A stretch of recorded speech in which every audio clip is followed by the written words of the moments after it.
We are with Simone Resta, chief designer of Scuderia Ferrari, and we'll just talk about the next race in Bahrain, a race which normally goes under two different names, which is heavy braking and acceleration. Is that the case?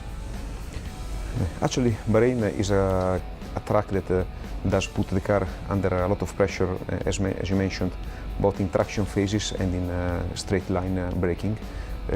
As it gives a lot of energy into the brakes. There are several brakes, maneuvers, and for sure the braking cooling system will have to be dimensioned to match with these energy levels. We will be racing in a hot environment, but with strong differences in track temperature, especially between free practice, which is in daylight, and the race itself, because this is a night race. So what does it mean for a technician just in developing and setting up the car? Since the last 2 years, as we know, both quali and race have been planned a little bit later in the day. It does mean that the temperature that you can see in these conditions is slightly different than the ones that you can see in FP1, for example. So there's still a lot of value in running the car in FP1 and understanding the setup, the car behavior, and all the, let's say, the driver-related items. But for sure, in terms of car temperatures, as well as tire temperatures, there is a clear difference. The Sakhir track is normally defined as a power track, or you should say a power unit track. So how much does the hybrid component of the power unit contribute to maximum speed along the straight line? How much do they contribute to maximum power output? And how does the picture as relative to power unit appear on this kind of track?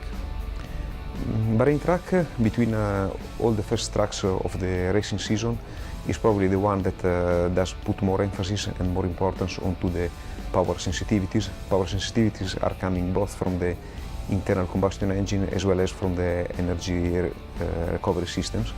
They both have an effect on top speed and on straight line performance. But we need to remember always that there is also a big sensitivity coming from aerodynamic behavior, especially from drag characteristic of the car. Scuderia Ferrari suffered in last year's race due to these characteristics. That this year the picture looks quite different, but would you give us an outlook of how the race could develop for Scuderia?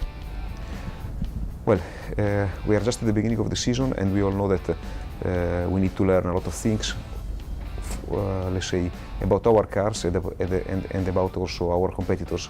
And generally the performance level is not just an absolute value that does characterize yourself, but is all in relative with the other teams. Say that it will be interesting to see in this particular track in a completely different running point in terms of the downforce drag, and as well as in terms of power unit sensitivities, our performance level. It will be an interesting race to look. And finally, racing in the desert could be fascinating to many people, but it also implies that you can have a lot of sand on track. Does that really affect the mechanical grip of the tires?